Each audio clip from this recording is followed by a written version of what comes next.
Inorganic Chemistry, Chapter 1, is a review of basic nomenclature, and it explains the content of the first quiz, which involves some memory work regarding the periodic table. Here's a list of the topics in this course. More about that later. All right, nomenclature review. On the fourth page, there's a periodic table showing 63 elements that are highlighted. And for these elements, you don't necessarily have to know where they're all situated, but given any symbol, you should be able to write the name. So if you were given the symbol Be, I would expect you to be able to write the name beryllium correctly spelled. Or conversely, if you were given the name scandium, you could then write the symbol Sc, and so on for all 63. These are probably the most common of the elements on the table. On page 5 is a copy of the actual first page of the quiz you'll be given. So this is exactly the first page, just as you see it. So let's go over it together. So you're asked to write the symbols of the representative elements. The representative elements are the A group elements. The B group elements are the transition metals in the center, so that's for later. Right now, the ones that are white squares you'll be responsible for. Then write the name of each group, that's the family name, and the group numbers of the representative elements. Also draw in the staircase and identify 8 metalloids. You can either shade in a box or put an asterisk in the box. Circle the 7 diatomic elements and identify the period numbers and shell letters. Since the answers to this first page of the quiz are on this page 6, let's just go to page 6 and I can cover this more quickly there. Here are the exact answers that you need to fill in on the periodic table quiz. You're asked to write down the 7 principal energy levels. 1 is the first level, first horizontal row, and then write down 1 through 7. There's actually a mark for doing that. Then we have these shell letters. It's an older notation, but you should know it since you're in chemistry. You'll probably see it in the literature. They're the basis of certain quantum numbers, which you can cover in other chemistry courses. So start at the letter K, L, M, N, O, P, and Q. There are 8 columns of representative elements, or A group elements. You can write down the column designations 1A, 2A, hop over to group 3A, 4, 5, 6, 7, and 8A for the halogens.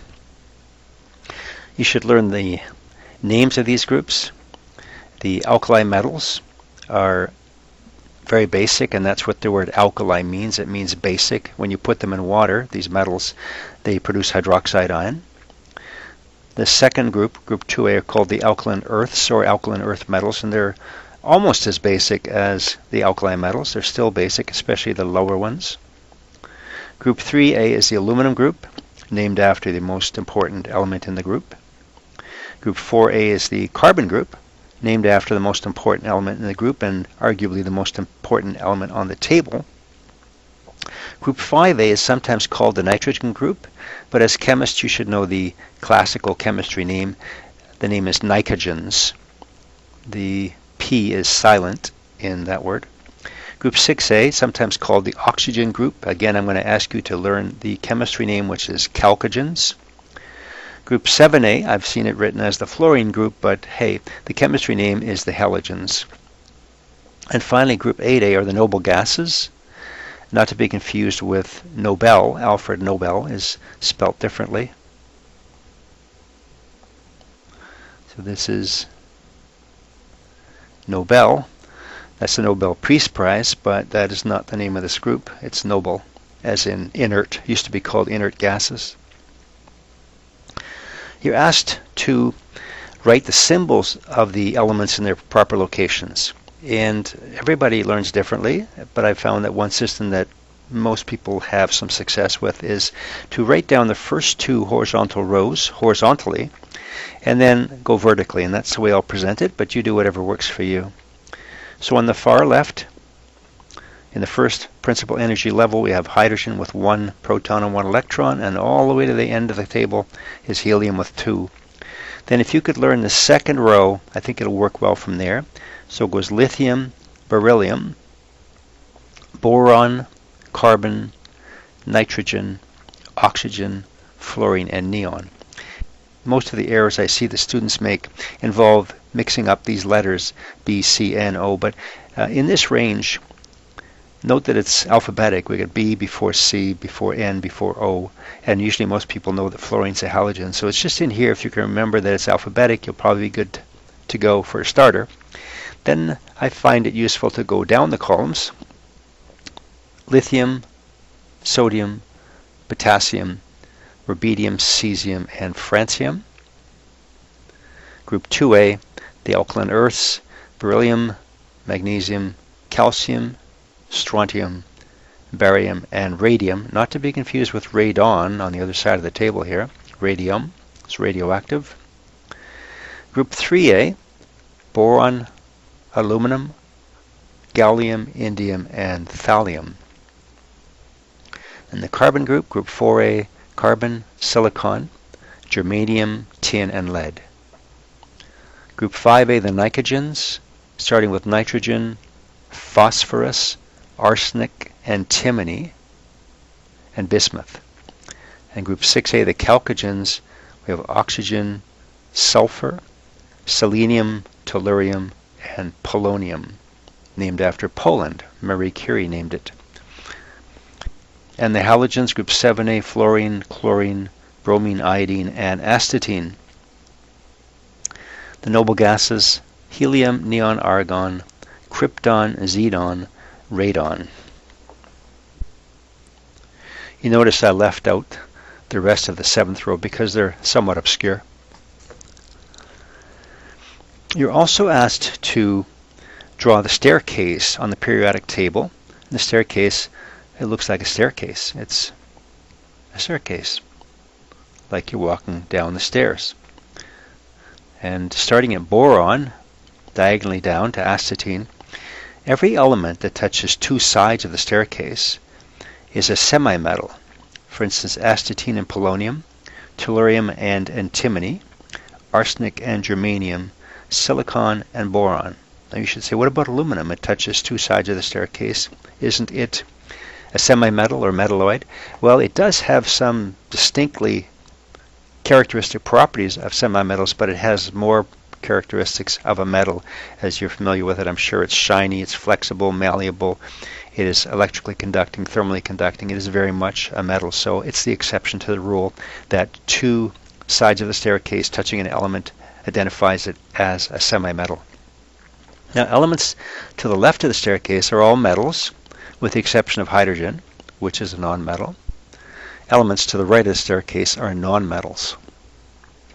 You're also asked to identify the 7 diatomic elements, and they're quite easy to remember.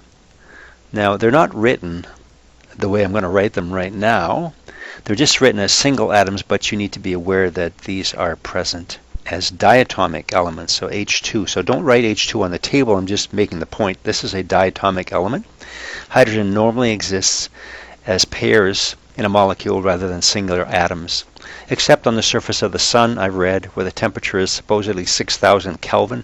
Under those conditions, there's enough energy to keep hydrogen atoms separate, but on planet Earth, in lower energy conditions, they're more stable in pairs as diatomic molecules.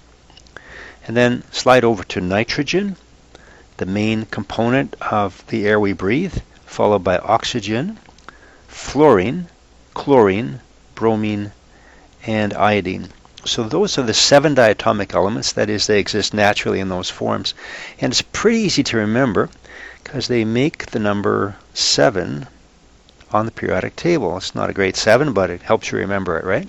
So again, please don't write in H2, N2, O2. I just did it to emphasize that those are diatomic. You'll note that element symbols all are capitalized on the first letter, and if there's more than one letter, in some cases, it's always lowercase. Just write that out a few times, do your best with it. Page 7 shows you an example of what the second page of the quiz will look like. It's a 2-page quiz. This is the second page, but the questions will be different. I won't put exactly the same questions, but I'll have it the same layout. I'll give you 6 names of elements and ask you to write the symbol. I'll give you 6 symbols of elements and ask you to write the correctly spelled names. So there is a deduction, half a mark, for each one that you spell incorrectly. And then the bottom of this is a dozen or so oxyacid names and or formulas to which you give me the other. So for example, first one here we have Cr2SO4 taken 3 times. What's the name of that compound? The third column is not marked. It's simply for you to work out whatever you want to work out. In order to write the name, you need to know the oxidation numbers. So chromium and sulfate. So sulfate, you've memorized, is always -2, and there are 3 of them in the formula. That's a total negative charge of -6, and the total positive charge must be +6 because compounds are neutral. And so there are 2 chromiums sharing that charge, so each one has a charge of +3. Once you know that, you can write down the name chromium 3 sulfate. The oxidation number is written in Roman numerals immediately following the cation. Leave a space and then the anion. You are aware, no doubt, that I'll give you an example. This compound, you no doubt know, is called sodium chloride. What's the oxidation number of sodium in this compound? Well, it's +1, right? Is that in the name? No.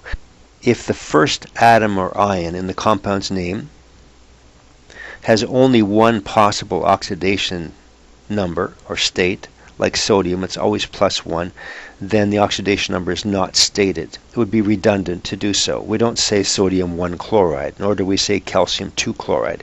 Calcium's always +2, sodium's always +1. But whenever the first element or ion has more than one possible oxidation state, then the oxidation state must be given. Otherwise, it's ambiguous. I could not just say chromium sulfate. Which chromium? Is it chromium 2, chromium 3, chromium 6? We have to state it if there's more than one. So this nomenclature quiz is based on your knowledge of the oxyacids and oxyacid salts, which are pretty fundamental, which is why I want you to review it. You'll also need to know the formulas and the names of hydroxide and ammonium ion. On page 8, I have a list of the 8 main oxyacids.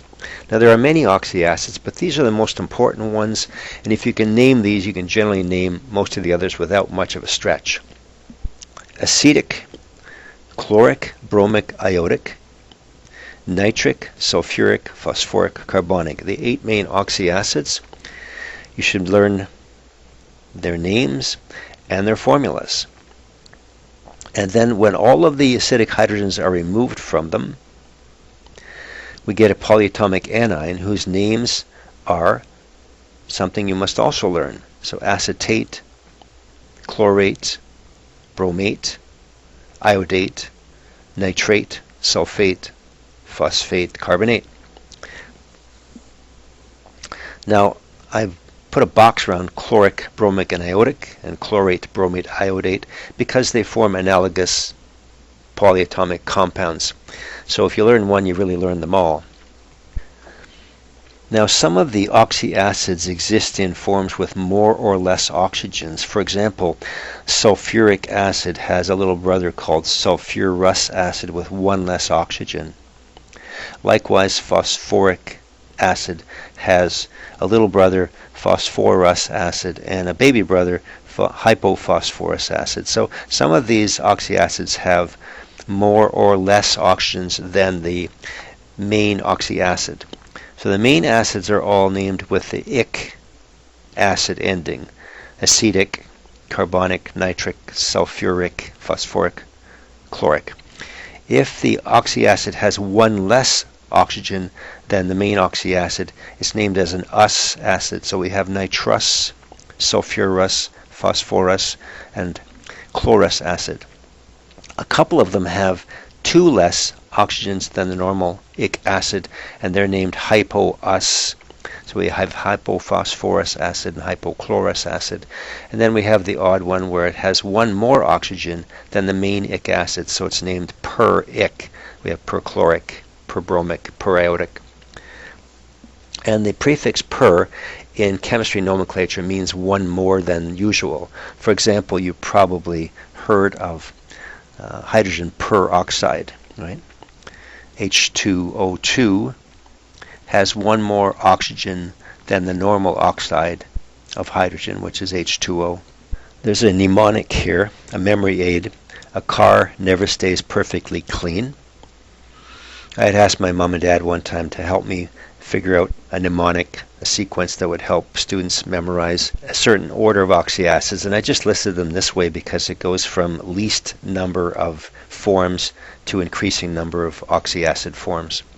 At the bottom of the page here, we have the formulas and the names of the oxyacid anions after they've lost all possible acidic hydrogens.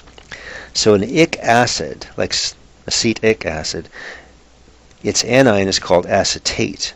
So an ic acid becomes an ate anion if it loses all of its acidic hydrogens. So carbonic acid becomes carbonate, and since it lost 2 acidic hydrogens, you'll know that its charge is -2. Nitric acid becomes nitrate with a charge of -1 because it only had 1 acidic hydrogen. Likewise, sulfuric acid becomes sulfate with a charge of -2 because it lost both acidic hydrogens.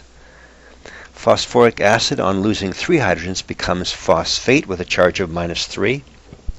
And chloric acid becomes chlorate ion, -1. Now some of the oxyacids, as we mentioned, have 1 less oxygen than the normal oxyacid, and these us acids, when they lose their hydrogens, become ite anions. So nitrous acid becomes nitrite. Sulfurous acid becomes sulfite. Phosphorus acid becomes phosphite. And chlorous acid becomes chlorite. For those acids that have 2 less oxygens than the normal oxyacid, the hypo-us acids, if we remove all of their acidic hydrogens, what's left is called hypoite. So we have hypophosphite and hypochlorite. Now you might be wondering, or you should be wondering, how come I see a hydrogen here and 2 hydrogens here? I thought they were all removed. Well, take a look at acetic acid. In acetic acid, only the hydrogen on the right is acidic. Because it's attached to the oxygen, it's polar, it can be removed. The 3 hydrogens attached to the carbon are non-polar, they cannot be removed, they are not acidic. So acetic acid only has 1 acidic hydrogen. In the case of phosphorus acid and hypophosphorus acid, their formulas are misleading. In the case of phosphorus acid, it only has 2 acidic hydrogens. Only 2 of the hydrogens are attached to oxygens. The third one is bonded to the phosphorus. It's a non-polar bond and it can't be removed. So if you completely deprotonate, completely neutralize phosphorus acid, the phosphite anion has 1 non-acidic hydrogen remaining. Hypophosphorus acid, although it looks like it has 3 acidic hydrogens, only 1 of them is acidic. 2 of them are bonded to the phosphorus and are non-polar and can't be removed. So if you completely neutralize hypophosphorus acid, its anion is called hypophosphite, but you have to remember that it has 2 hydrogens still attached that are not acidic. On page 9 I have some rules for naming oxyacids and their salts, and I would refer you to 2 videos and nomenclature packages that are on Blackboard in the course contents section that go into some detail on naming inorganic compounds. There's a video on binary compounds and there's a video on polyatomic compounds. So this is just a brief summary or reminder. It's expected the student has already learned this material. I would mention to you that if you have not watched those videos, in your previous semester, I suspect I would be willing to bet money that you do not know all that's in there, because it goes a little bit beyond what you might expect, probably what you were presented in your first course. So I would encourage you to read those or to watch the video. Naming the salts of oxyacids. Partially ionized polyprotic acid, so partially ionized, means not completely neutralized. They produce important polyatomic anions whose charges can be deduced from the original oxyacid and whose names must be memorized as well. You have to remember that any chemical name must be exact, definitive, unambiguous. Here's some examples. Half neutralized carbonic acid would be HCO3-. It can be called bicarbonate, and bi means half.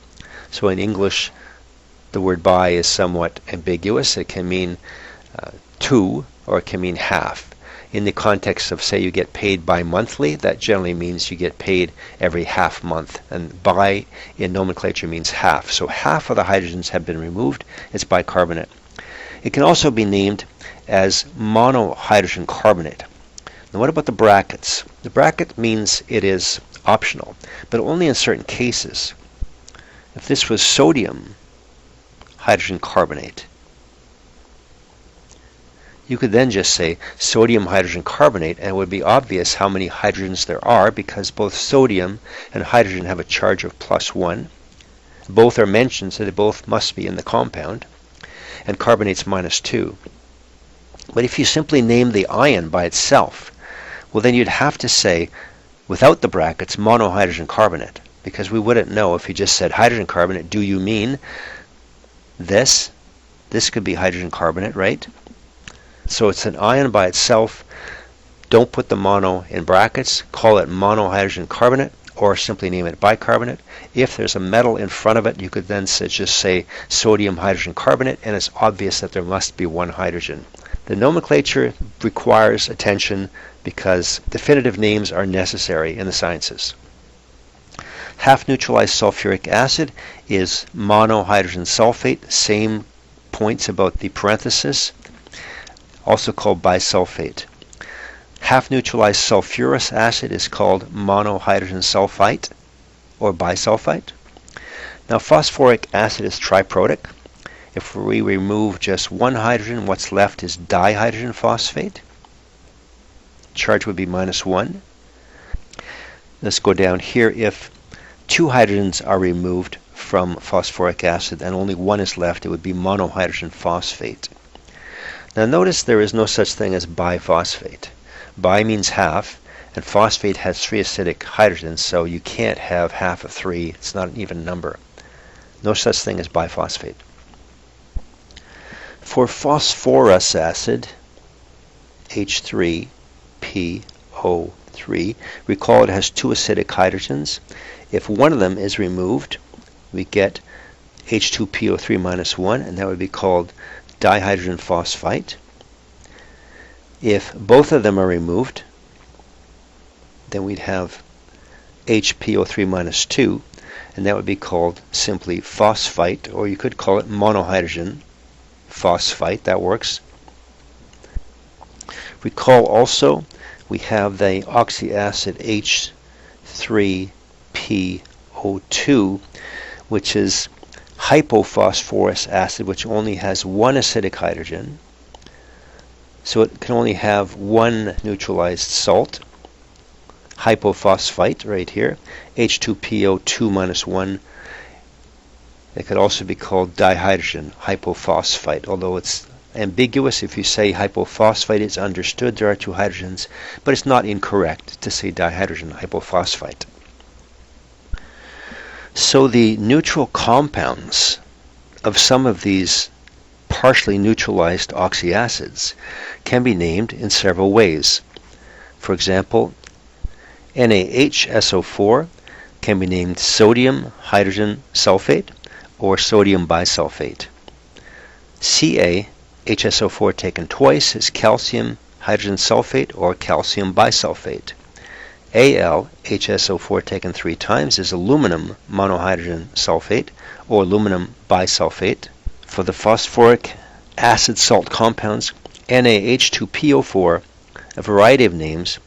Whichever way you name it, it must be unambiguous. It has to be definitive. So I could say sodium dihydrogen phosphate. I know that phosphate's -3.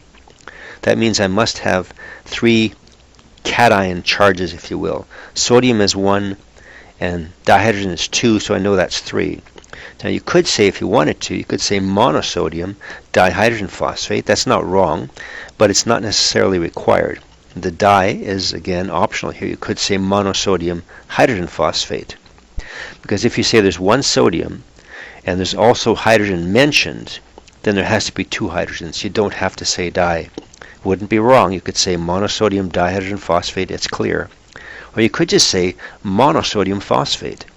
If there's only 1 sodium, there has to be 2 more hydrogens. Na2HPO4 could be sodium monohydrogen phosphate. If there's 1 hydrogen, there has to be 2 sodiums, so we don't have to say disodium. Now you could say disodium monohydrogen phosphate. That wouldn't be wrong. You could simply say disodium hydrogen phosphate, because if there are 2 sodiums, there has to be 1 hydrogen. You could just say disodium phosphate, because we know phosphate's -3. If we say there are 2 sodiums, then there has to be 1 hydrogen remaining. NH4 taken twice, HPO4 is diammonium monohydrogen phosphate. Again, if we say diammonium, we don't have to say monohydrogen. There can only be 1. You can if you wish. Or you could simply say diammonium phosphate. There has to be 1 hydrogen if you have 2 ammoniums identified. For compounds of monovalent cations like sodium, lithium, potassium, we've seen that there are a variety of acceptable ways that you can name these. But for polyvalent cations, calcium, aluminum, etc., the convention, and this is from the CRC handbook, it's not from me, is to state the number of hydrogens but not the number of metal cations. So for example, Ca, H2PO4 taken twice, is calcium, not monocalcium, but calcium, and then identify the number of hydrogens, dihydrogen phosphate. Whereas Ca, HPO4 would be calcium monohydrogen phosphate. Al, H2PO4 taken 3 times, is aluminum dihydrogen phosphate. And Al2, HPO4 taken 3 times, is not dialuminum, it's simply aluminum monohydrogen phosphate. On page 10, is just a little practice exercise. And that's it for chapter 1.